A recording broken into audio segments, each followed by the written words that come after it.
Welcome to Pure Hustle Podcast. I'm Mike. And this is Orlando, and we're on episode 468, and this is a themed episode. That's right. And we love these themed episodes. If you're new to Pure Hustle Podcast, you're not quite sure how we do these things. Every other week, we have a different type of episode. So one week is our update episode.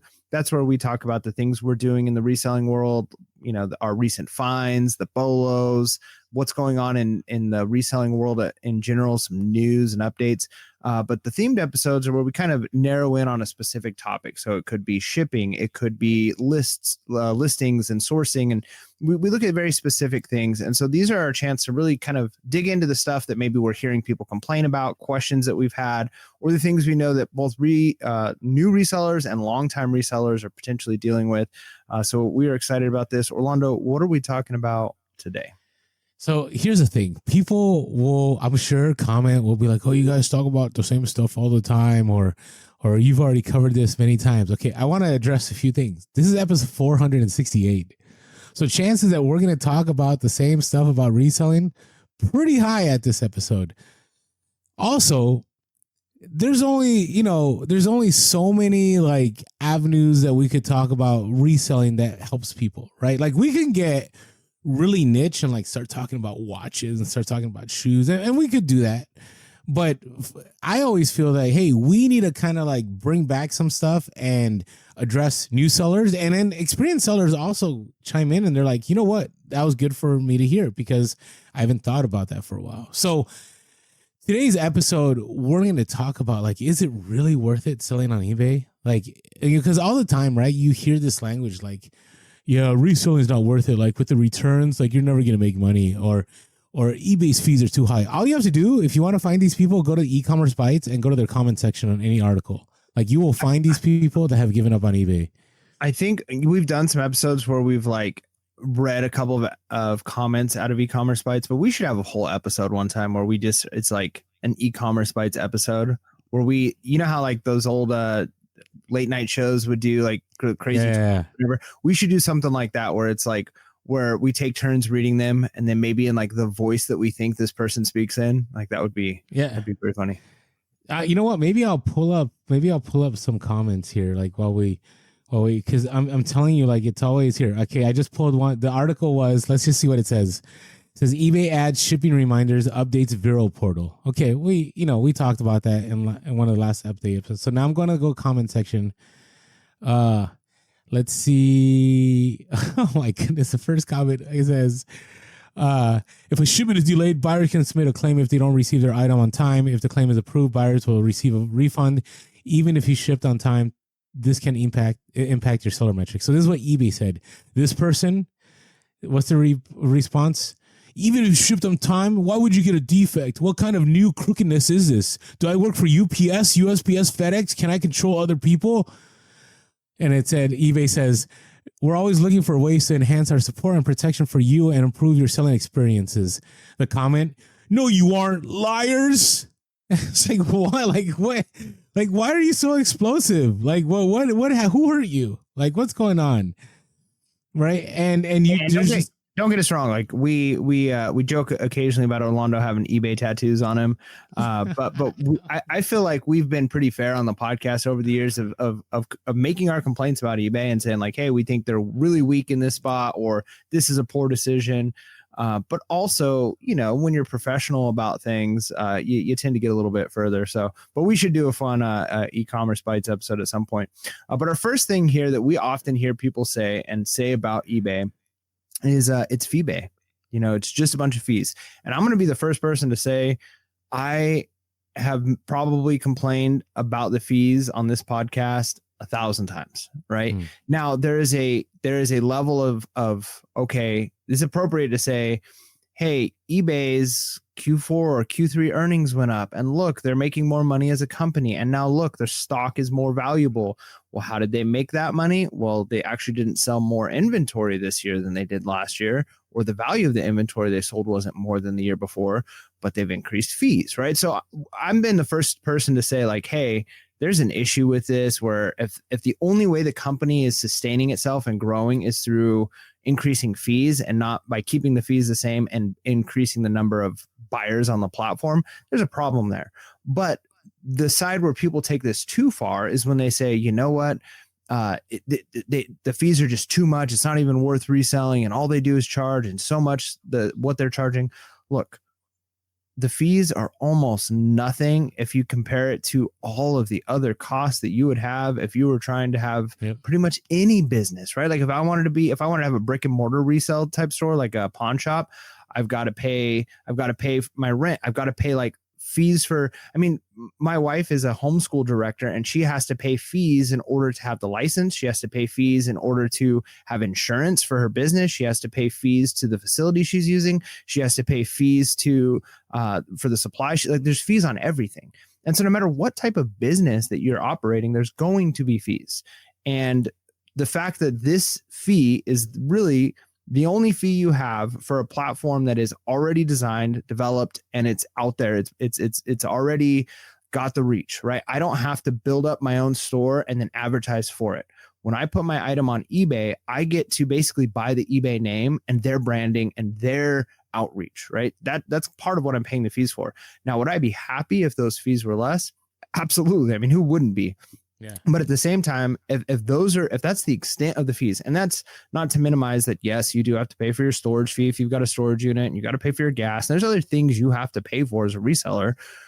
But this specific fee is relatively small compared to all the other types of fees that you would potentially have to be paying for other types of businesses. Heck, even if you're like, an Uber driver, maybe Uber, I've never done Uber, but I'm sure if you're a taxi driver, and you're probably paying a certain percentage to the company who owns the car or the company you work for. If you're a barber, you're paying a fee to use the chair at the barber shop of whoever owns that place, right? There's fees for everything. And so relatively speaking, the fees are not enough to keep somebody, shouldn't be enough to keep somebody out of reselling. If you can't handle the fees that are on the eBay listings, you're probably in the wrong business. That being said, would I like it if eBay could make more money by increasing their revenue by bringing in more buyers as opposed to just increasing fees? Absolutely. But it's not too bad. And at least we're not paying per picture, every picture after 3, you got to pay for. And if you want to have more words in your title, you got to pay. And if you want to have a description, and for every item specific, you're paying a fee, it could be way worse. Yeah. And let me add to that too. Let's say you did, because there was a time that eBay did charge you for more pictures. I don't know what it was, 8 cents a picture.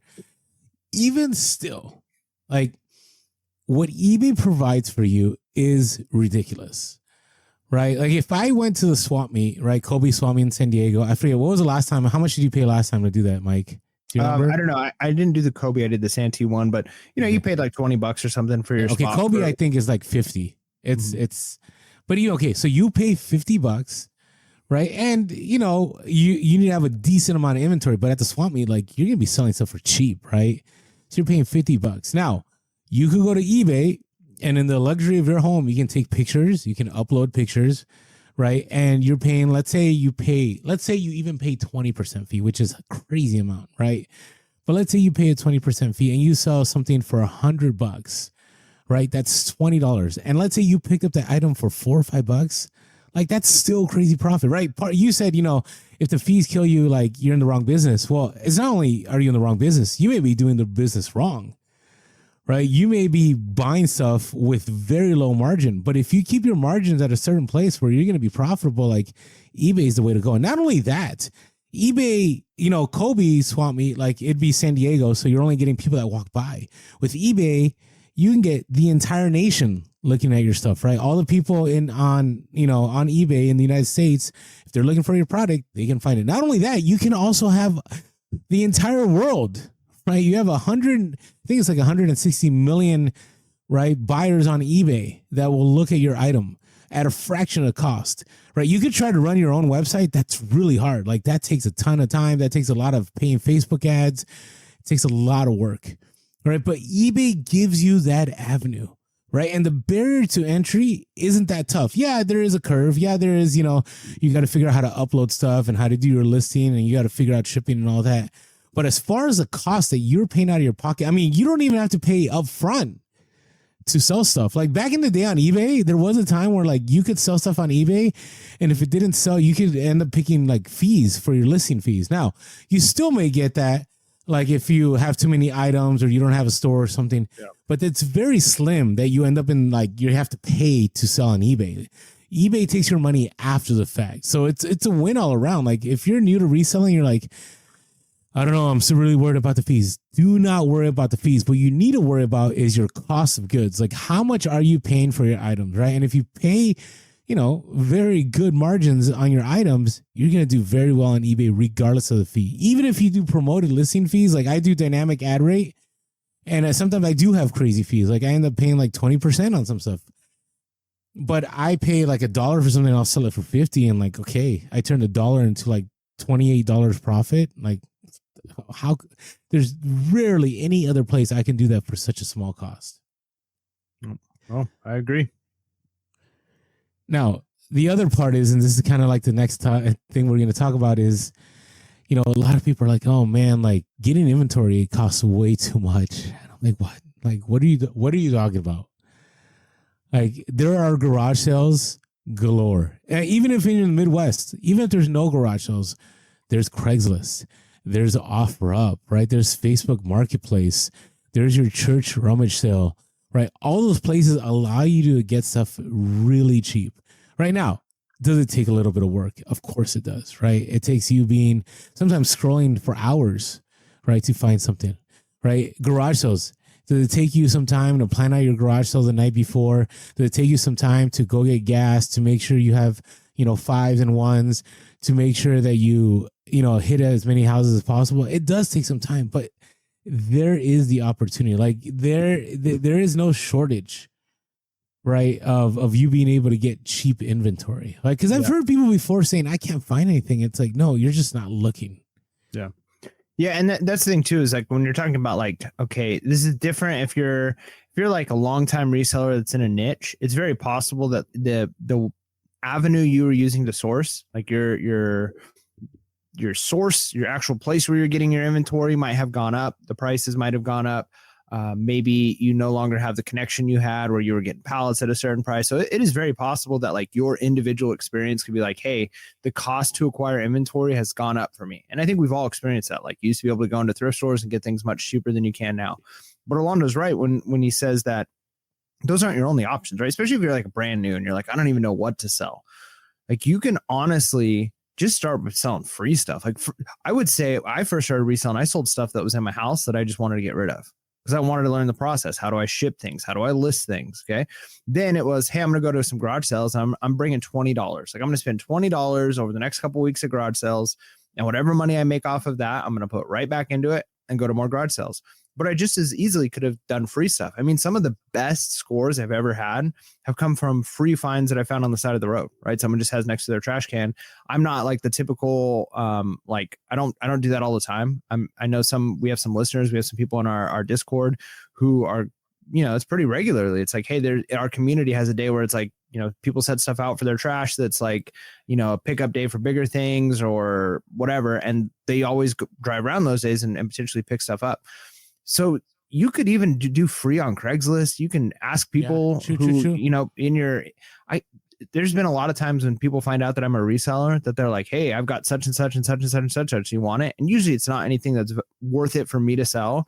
But if you're a brand new reseller, I mean, even just doing that, like talking to your coworkers at work, if you have a normal 9 to 5, talking to your family and saying, hey, like if you're going to be taking something to the Goodwill, let me see it first. I might be able to resell it. And you can start, right? And that's the thing is, you know, it goes back to that old story. I don't even know if it's real or not. We should grok it sometime or chat GPT to see if that story is real. But the whole red paperclip thing, where like a guy started with one red paperclip and then he traded it in, and his whole thing was, I'm just always going to trade it up for something better and better and better. If you treat reselling like that, I mean, that's kind of how most of us got our start. Is like, hey, I had this one thing that I picked up at a garage sale for $5 and I sold it for $50, and I took that $50 and I bought more stuff. And then by the next month I had like $250. And then the next month after that, I had $1,000 because I've just been buying things and putting that money back into it. And you do that for a long enough period of time, you're going to do just fine. So even if you're picking up inexpensive stuff, and it all comes down to like a trade of like you've got different resources. Money is one resource. So if that's what you're concerned about, but you've got lots of time, then you don't mind shipping out things if you're only making $10 per item. You don't mind listing things if you're only making $5 to $10 an item. Because if you got the time, you don't have the cash to get higher quality inventory, then then you're in a good spot, right? Because eventually you'll have enough cash off of selling those things that you can start to switch into buying higher end items and things like that. So, and the other thing too is, even if you make mistakes, even if you're like, hey, I spent $100 at garage sales this weekend and half of what I bought was trash, and so only the other half can I sell, and I'm only going to make $200 out of that $100 I spent. That's not that much. If I could have sold those other things, that's a cheap education too. Like inventory that you purchase that's a mistake is an education. If you want to learn any kind of skill, or you want to get hired somewhere that has like a college degree requirement, you're going to be spending tens of thousands of dollars and so many hours on an education where most of the classes you take don't even matter. Whereas like, hey, I spent $20 on something. It was a bad buy. I'll never do that again, but I learned some stuff along the way. It's a no-brainer. It really is. It's again, there's so many. I mean, I can go on and on and on and on, but it takes some work. That's all it is. It just takes some work, and it just, that's kind of what it is. All right. So I think I already killed that one too much.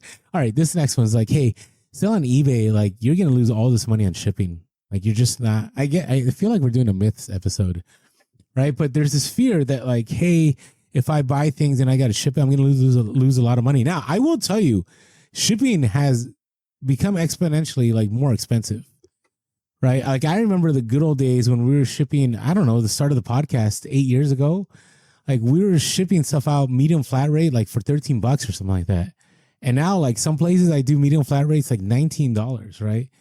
Or there was a time when there's this thing called USPS first class mail, and you could actually like ship stuff out for like $3 something, which those days are gone. Like, you get lucky if you're going to ship out anything for $4 something. It's very rare with USPS Ground Advantage. But here's what people miss is that if you are losing money in shipping, if it is costing you money, there's a few things you need to take a look at. Number one, is it maybe that free shipping is great, but not for what you're selling, right? So I would say for clothing, if you have enough margin, like it's great to have free shipping, right? eBay encourages you to do free shipping. I don't do free shipping.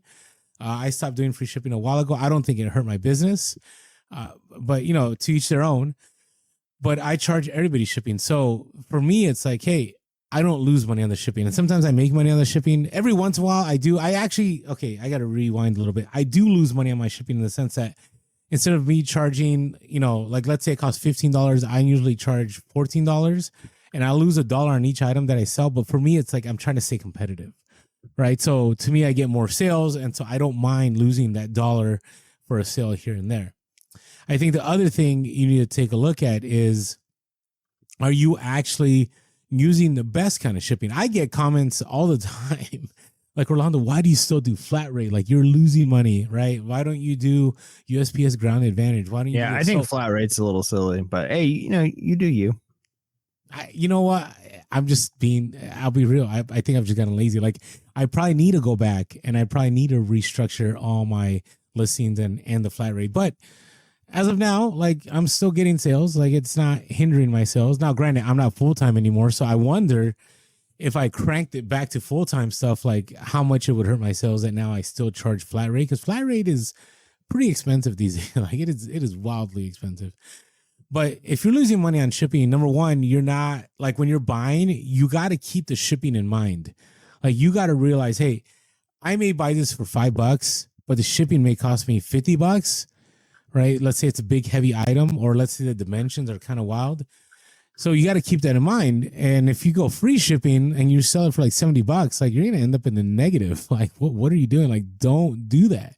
So when you're buying stuff, make sure to keep the shipping in mind. And the other thing is, and Mike and I talk about this, and I still think it's crazy that people still go to the post office and buy labels at the post office, or they go to UPS.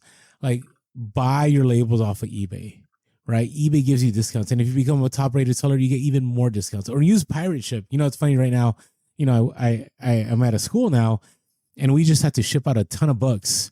And it did cost us like $600 to ship out those books that we were returning to the publisher. But man, if we went through like the post office, or we went straight through UPS, we would have paid like $1,500, right? And so there are ways to save your money on shipping. Anything you got to add to that one, Mike? No, I think you pretty much nailed that. That's good. Okay. All right. Hey, here's another way that you can save your money, and it's save money from the government taking it from you. And the way you do that is by using My Reseller Genie. My Reseller Genie is software for resellers by resellers. Paul and Faith have been doing this for years. They took over when GoDaddy disappeared, and they're only getting better. And actually, I think I have a conference call with them here. I forgot to schedule one this week, but there's some new things coming through with My Reseller Genie. One of the latest ones I really liked is that you can get a Schedule C on there.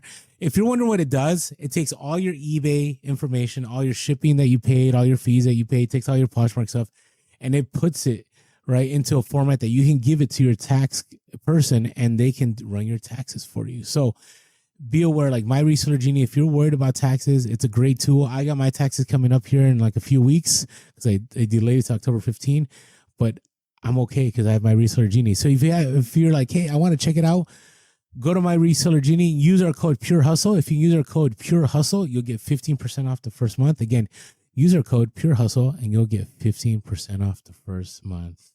All right.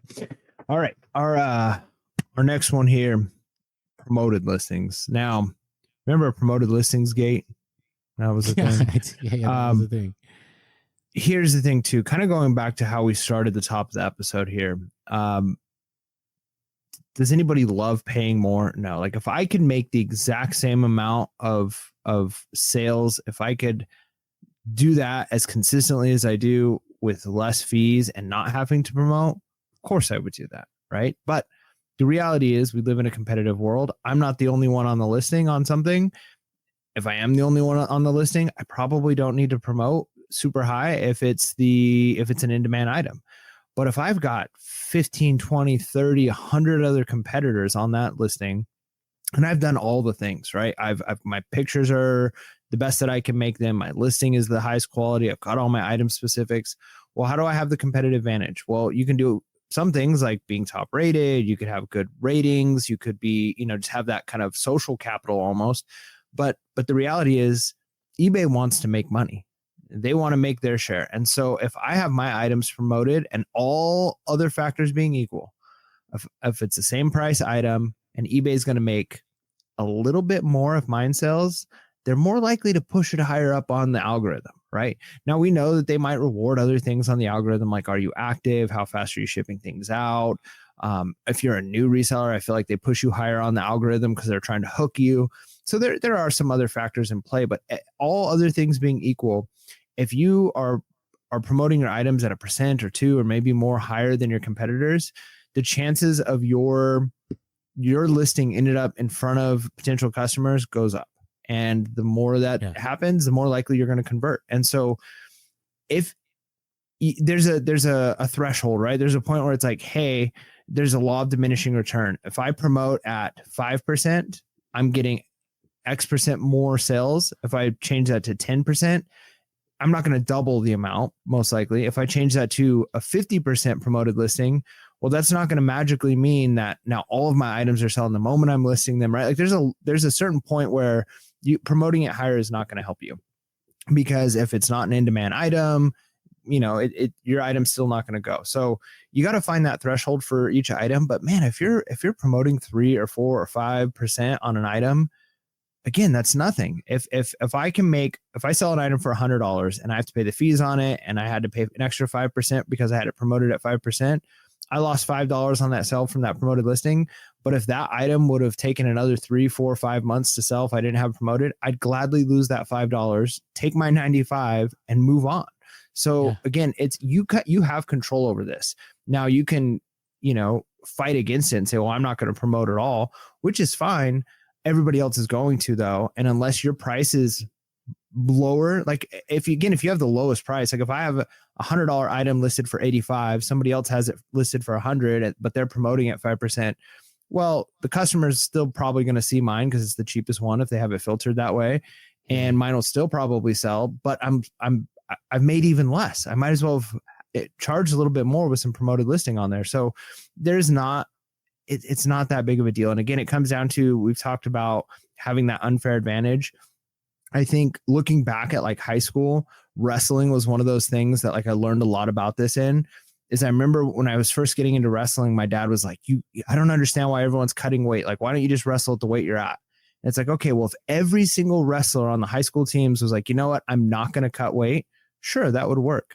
But all it takes is one person to go, you know what, I'm going to lose 10 pounds before this, so I can wrestle somebody who's smaller than me and doesn't have as much muscle as I have. And they're going to win every time. So the only way I can be competitive, if my competitors are doing that, is I have to do the same thing. I have to be willing to cut weight too. So it just creates this environment where if you're not willing to do a little bit of promoted listings, sure, you can fight against it. You can say, no, I'm not doing it. You're probably going to make less. So it's worth it. It's one of those things where it's just the cost of doing business.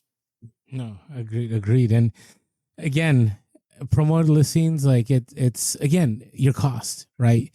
Your cost is going to be the ultimate factor on how much you can promote. So if you're losing a ton of money on promoted listings, I think it's two things. It's number one, what are you picking up? Are you picking up stuff that's highly competitive, right? That's going to cost you a ton of money. Like I remember Doc Martens at one point in time, it was like, if you really wanted to be competitive, you had to be like at 20%. It was crazy, right? This was like years ago, right? So there's that. And then, so if you're dealing with somebody that gets Doc Martens, for like $20 and sells them for $100, well, there's that person that gets them for $1, right? And they can up their percentages even more. So be aware that, like, don't let promoted listings be an obstacle. I do think it definitely helps you. And I know a lot of people get upset about promoted listings, and you brought up promoted listing gate and all that, but it's just the cost of doing business. It's just what you got to do. All right, we're going to do one more, and then we're going to get to our hustles of the week. eBay stores, right? Like eBay, I will tell you, I still think it's odd that eBay not only charges us to have a store, but then they charge us fees in the back after you sell them. But it is what it is. It's the reality that's been handed to us. But if they took a look here, right? eBay store, like I really do believe, I think once you get like at least 100 items, like you should have an eBay store, like no question. Because eBay store lets you do a lot of things, right? eBay store, you get higher promotion. I believe if you have an eBay store, an eBay store allows you to do markdowns and run sales.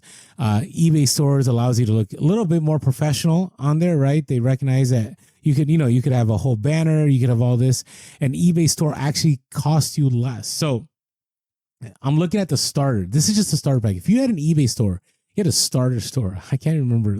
These didn't even exist when we started the podcast. A starter store costs you for a yearly subscription $4.95 a month or $7.95 a month if you do monthly. With that, you get 250 free listings, auction and buy it now, right? And then anything after is 30 cents. Okay, but you get to run sales, you get to do markdown manager, you get to do subscriber discounts on there. You can have a link for your eBay store. But then let's say you're like, hey, I think you should go higher. I always tell people like you should get the higher ones. Like right now I'm at premium, right? I've never had to go Anchor. Anchor is like pretty hardcore. I think Enterprise is the $3,000 a month one, but how many people that listen to our podcast actually have Enterprise? Let us know. Let us know in the comments if you're watching this on YouTube. Do you have an Enterprise store? Because I want to know. Like Enterprise store, like let's take a look at Enterprise real quick. If you have an Enterprise store, you get 100,000 free listings. Who is listing 100,000 items a month? Not even tech and sports. Those are business. Best day. Those are real business people there. Okay. Now Anchor 25,000. That's a lot, but I could see people like us maybe. I don't know, what is that? What's the math? Can you do the math in here? Let me do the math.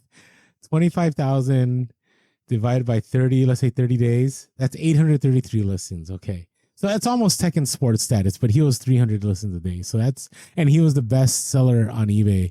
So that's fine. Okay. So I have a premium store. Okay. I do the yearly. I pay $55.95 a month. In it, I get 10,000 free listings, right? So do you remember how much it costs to list on eBay if you don't have a store? I don't remember. It's been so long. What's it like 25 cents a listing? Let me see. I'm putting it into the AI. I feel like though you get some free, like when you're first starting on it before you get a store. Like I remember when I first started, it was like I had 10 listings and then I listed those and then they rewarded me with more. And then they're like, we're going to give you 100 listings. And then they rewarded me with a few more. And then I eventually got a store because, you know, I had discounts on fees and all that. So, okay, according to ChatGPT, you have up to 250. yeah. And then that's pretty, and it's that's pretty 35 good. cents after. Yeah. Yeah. 250. Now, again, that comes down to like, you know, if you got 250 items in your store, you're going to go over that, right? Because some of those items are going to sell and you're going to be listing new items. And then now you've gone over 250 for that month. But even still, like a newbie, like 250 items, like that's plenty. Like you could really get rolling at that. Yeah. And with my premium store, like, I mean, I have, I don't know, 1,800 something items. I can list up to 10,000. 10,000. Listen, you guys don't know how good we have it right now. Like I would say even the start of the podcast, it wasn't that high. I remember, I think it went from 1,000 to 10,000 because I remember there was a time, I'm sure it's an episode like 43 or 67 or something like that, where I was like, man, do I need to move up to the anchor store because premium store is really costing me money? And then eBay is like, nope, we're going to allow you to have up to 10,000 listings for $60 a month. Like that's pretty good. Right. And again, it feels like we're, you know, eBay does not sponsor us. eBay does not pay us. We just want to keep it real. Now, let's say I went over that 10,000. I'm only paying 10 cents per listing after that, which is pretty crazy. Right. And then again, you can run sales. You can do subscriber discounts. Right. You could do, you get access to Terapeak. Right. Terapeak is like the research stuff that you get that you can look up like seasons, what tells certain seasons, what's in the highest price on something. I believe it goes all the way back like 6 years of data. So definitely check Terapeak. I mean, if you have, man, it's been so long since I used that tool. What was the tool that you can research stuff for a way back? What was it? Walmart? Oh yeah. I don't remember. I never used it. I never had that type of inventory. Oh my goodness. But that even is like $40, $50 a month. But Terapeak, like it's part of your price store, right? So again, don't get caught up in like, oh man, like it's having eBay stores too much. It's not worth it. No, it's totally worth it. Like you definitely make it happen. All right. Hey, we're going to jump into our hustle of the week. Before we do that though, we're going to be sharing some hustle of the week from our Discord. If you're wondering like, hey, how do you get in the Pure Hustle Discord? It's very simple and it's very cheap. $5.55 a month. Go to patreon.com/Pure Hustle Podcast. Or go to the link below. And for $5.55 a month, okay? $5.55 a month. What can you get for $5.55 a month anymore? I'm not sure there's much. You have the opportunity to enter a full thriving community of resellers. People that sell on eBay, sell on Poshmark, Depop, Amazon, people that do retail arbitrage, people that do collectibles, people that do cards, like all kinds of sellers, all kinds of people that ship all kind of different items. It is a wealth of knowledge. Right. I don't like making full on guarantees, but I'm pretty sure if you pay $5.55, you're going to get your money's worth pretty quick. I would say within the day, you spot a bolo that's in there. You get a hustle of the week that's in there, a shipping tip. You get some advice. You get to vent a little bit. You will get that $5.55 worth. So make sure to check out our Patreon. Go to patreon.com/Pure Hustle Podcast. Sign up for that $5.55 a month and you'll be able to jump on our Discord. We are Pure Hustle We are Pure Hustle Podcast on all social media platforms, except we are Pure Hustle Cast on X. As always, if you want to leave us a note, whether it's something you found, today we're sharing some hustle of the week. Any questions, you can go to our email, purehustlepodcast@gmail.com. That's purehustlepodcast@gmail.com. And as always, grateful for all of you that watch us on YouTube.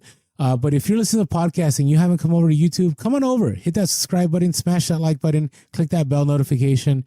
And as always, grateful for all of you that leave us iTunes reviews. We are the most reviewed reselling podcast out there. I just looked, and our scores aren't too bad. Like we're close to 1,000. We'd love to get to 1,000. We are the largest reselling podcast, the most downloads out there, as far as I know. And it's because of all of you. And when you tell people, hey, Pure Hustle Podcast, 5 stars, and this is why, it definitely helps us. So if you haven't yet, come on over, help us out. Greatly helps us in the algorithm. Yeah. All right, it is time. It is time. Come on, hustlers. It's the freaking hustle of the week. Hustle of the week. All right, our first one comes from J-Mon on the Discord. It says, hey, everyone. I've been listening for a few months and finally decided to join the Discord today. Love it. Thank you, J Mom. Welcome. I happen to have a nice flip today, so I figured it'd be a perfect time to make my first post. Yesterday, I picked up 3 Micken softball bats. I hope I'm saying that right. Micken, from the store that shall not be named. Dun, dun, dun. That's how we know this is a long-time listener, because we haven't called it the store that named in a while. So anyways, they were tagged. Goodwill, by the way. Goodwill. They were tagged at $6.99 each, but for some reason the cashier didn't charge me the full price, so I walked out paying $6 and some change for all 3. Wow! I listed them today and already got an offer for $110 on one. I didn't dig too hard on eBay for this exact bat, but it seems most from this brand sell in the $100 to $150 range pre-owned. Of course, I accepted right away. Super excited to be here and looking forward to contributing more in the future. So far sold 2 Micken Ultra, are sold a Micken Ultra 2 balanced senior softball bat, SS USA approved, for $110 plus shipping.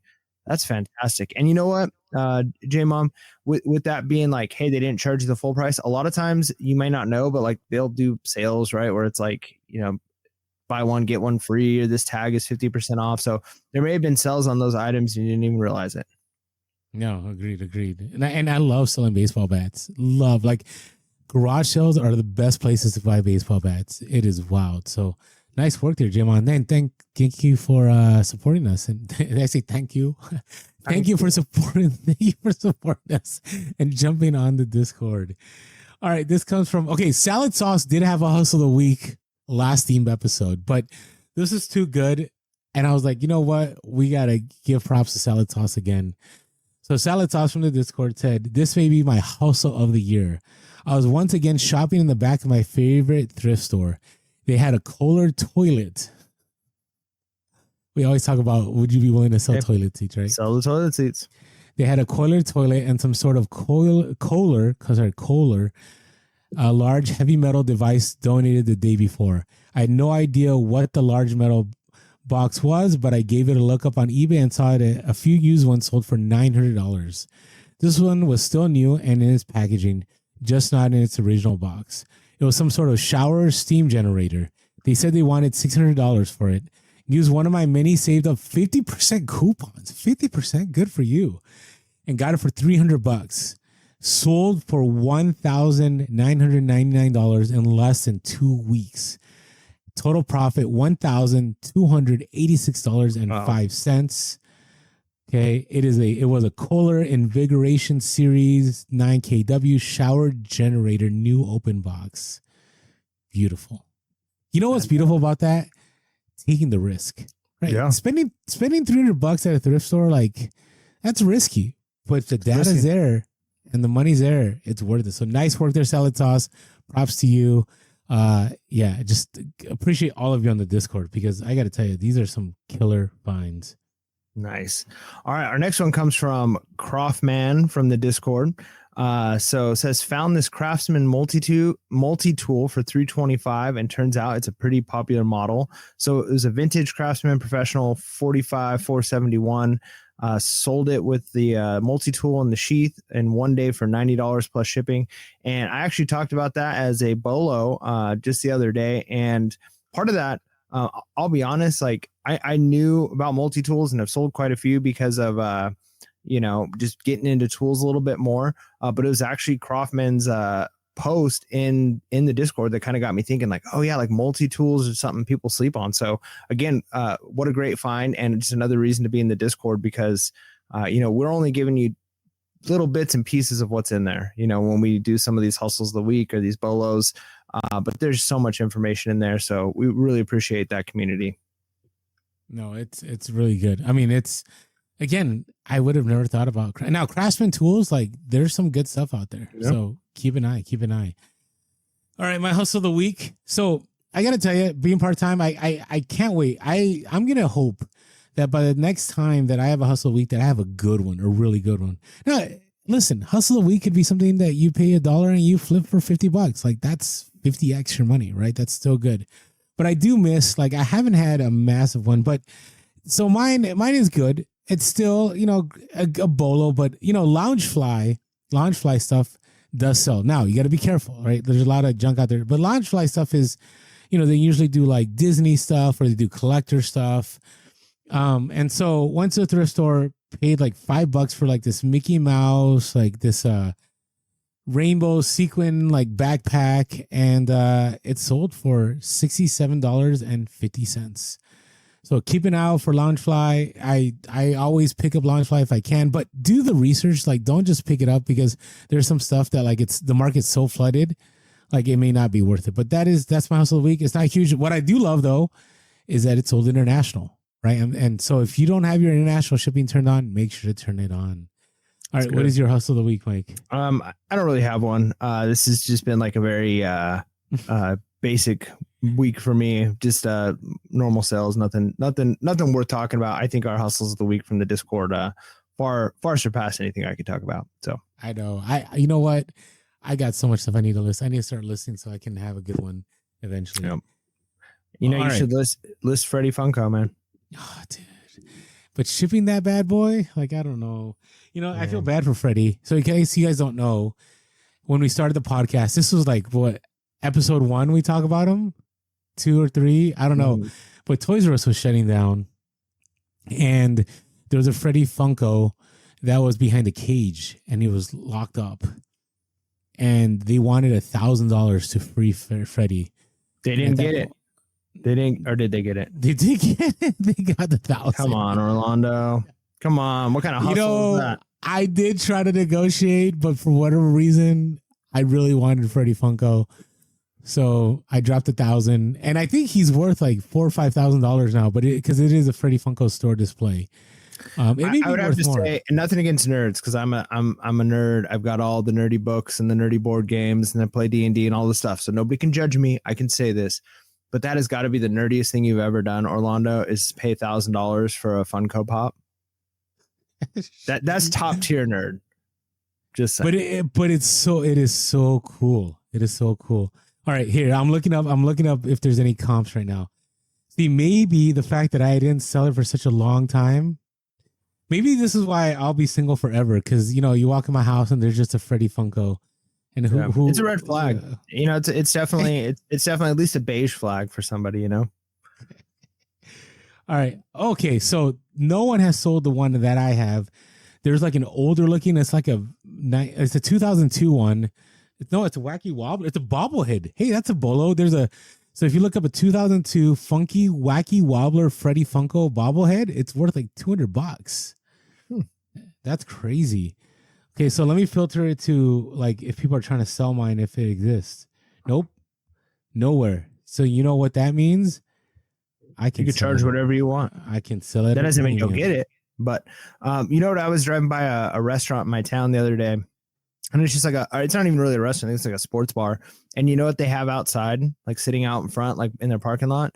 What's that? An old Bob's Burger, Bob Boy, like oh yeah. What's the Bob's Big Boy? Bob's Burger. Big Boy. They had a Bob's Big Boy sitting out front, like, and it has nothing to do with their sports bar, but I'm like, they probably got that when one of those Bob's Big Boys closed down. I wonder, you can get those things. Those things sell for, not necessarily easy to get those things, but like when businesses sell like their old mascots and signs and stuff, places like sports bars will buy those things. Like you could do good. You could do good.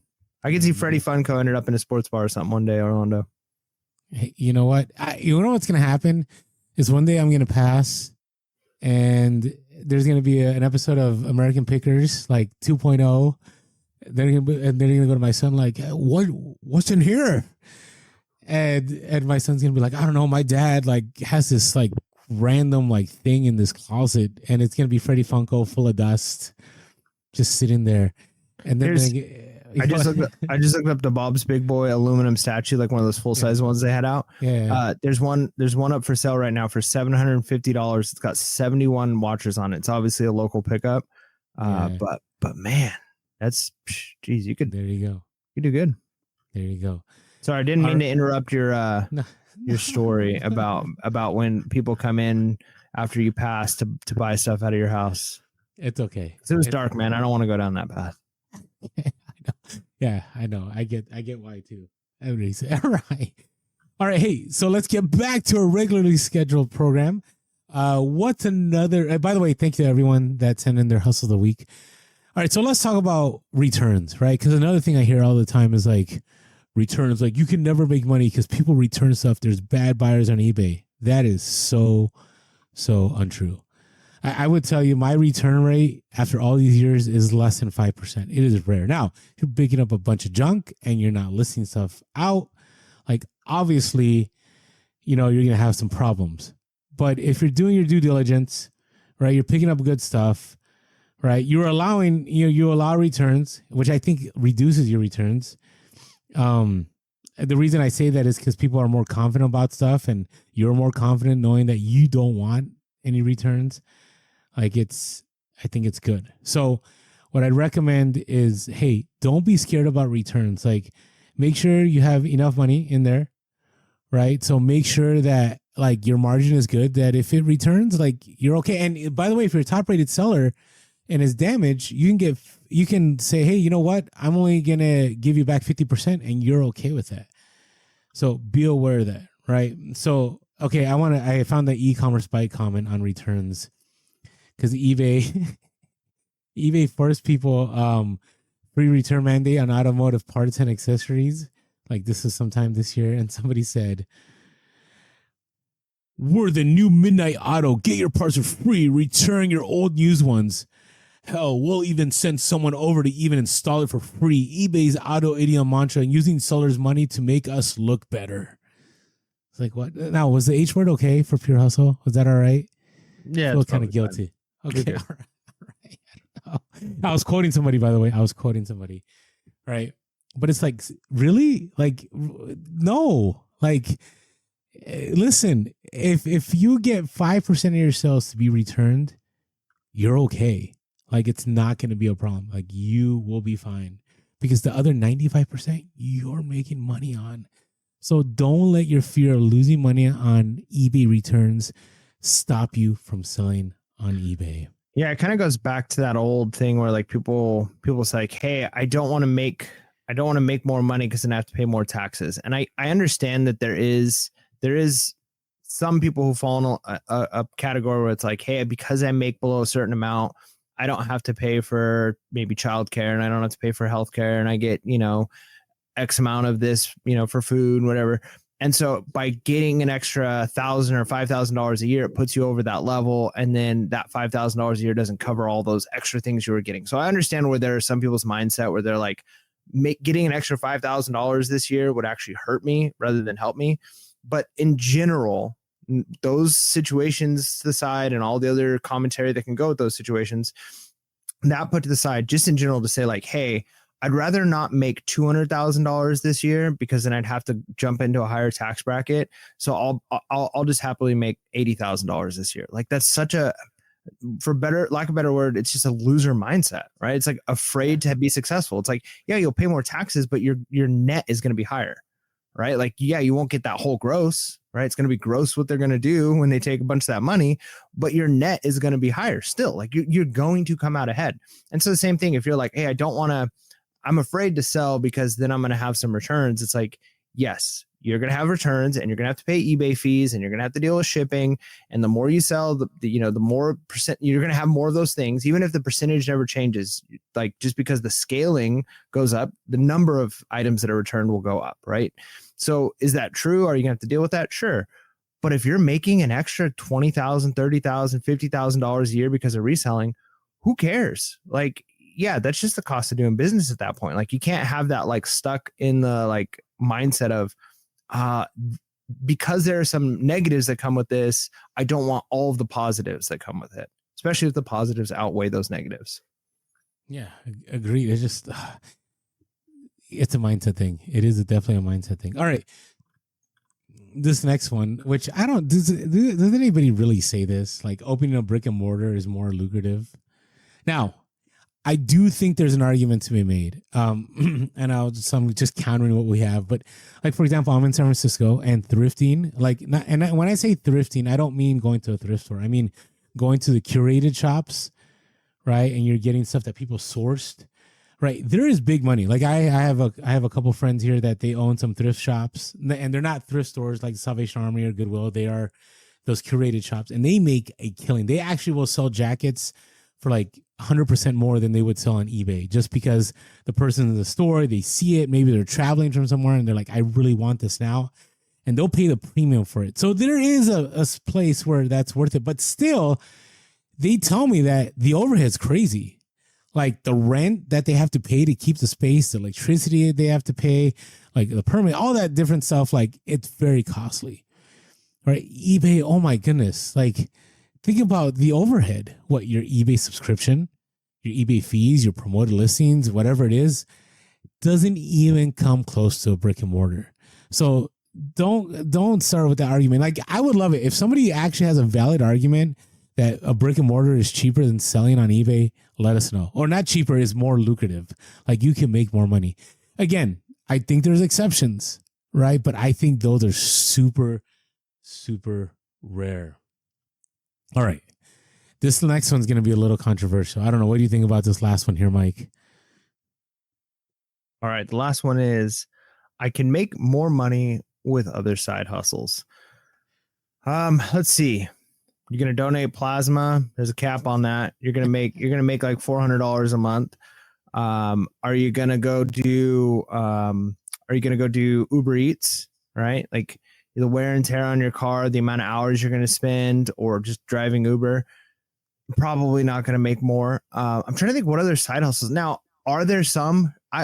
Yes, I'm sure there are. Like, if you could figure out like a niche to be on and be a content creator where you're making like TikToks that are going viral and it's just like you cooking and it's just your hands or something, you could probably do it. But that's like 1% of people who make it to that level of the people who try, you know? Yeah.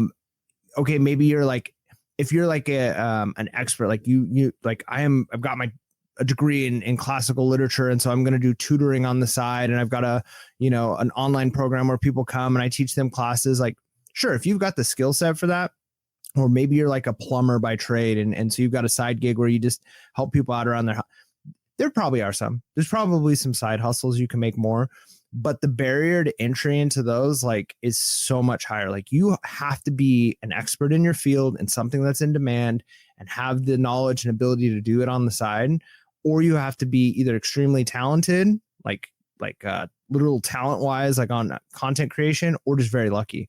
So I think it's, all things being equal, reselling is like the lowest bar to entry that you can actually make the most amount. I mean, that's just my opinion. I can't think of another one where you're going to make more, because it's such a wide field, right? If you're like, hey, I'm going to sell books, you can do it. If you're like, hey, this is my hobby, I'm a hobby reseller, I've got certain things that I'm interested in, I'm just going to like sell in that niche, you could do that. Hey, I want to sell everything. You can do, like, there's so many things you can do in reselling. You can get into high-end watches or instruments. You can get into just DVDs and media, right? There's so many areas you can go and be profitable in, where I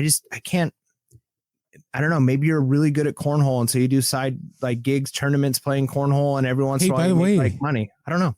I know a pro cornhole player. Oh yeah? I didn't know they existed. Oh yeah, man. Where have you been? I had no idea. So it's a husband and wife team, and like they travel and they play cornhole, and I'm like, what? Yeah. They probably make some decent money. They do. It's crazy. They work with me. It's wild. Like, I hear these stories. Like, this couple's phenomenal. They're always doing some random stuff. So it's. But again, you have to have already the skill in that thing. Like, if you're a photographer, gosh, I mean, there's some, like, if you're a wedding photographer, like do family photos and stuff, you could probably make more per hour than you could reselling if you have that skill. And again, so much of that comes to marketing, right? Like, you really as a reseller don't have to do a whole lot when it comes to marketing. If you're using something like eBay, you follow the basic rules and templates that we're putting out of like, here's how to list, here's how to take pictures, you're going to do just fine.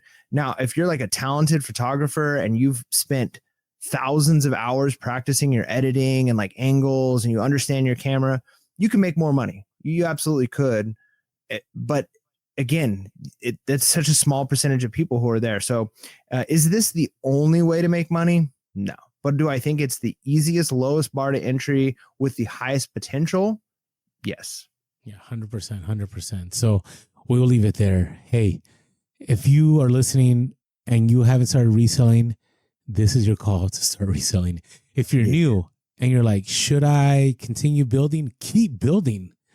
Like, don't stop. Like, there's so much money to be made out there. If you're an experienced reseller and you're getting bogged down and you're thinking about the fees and the returns and all, just remember, like, you got to improve your costs. You got to improve your operations. Like, there's ways to figure it out. There's way more easier ways to fix your eBay business, to walk away and try to do a DoorDash or try to do an Uber or do whatever.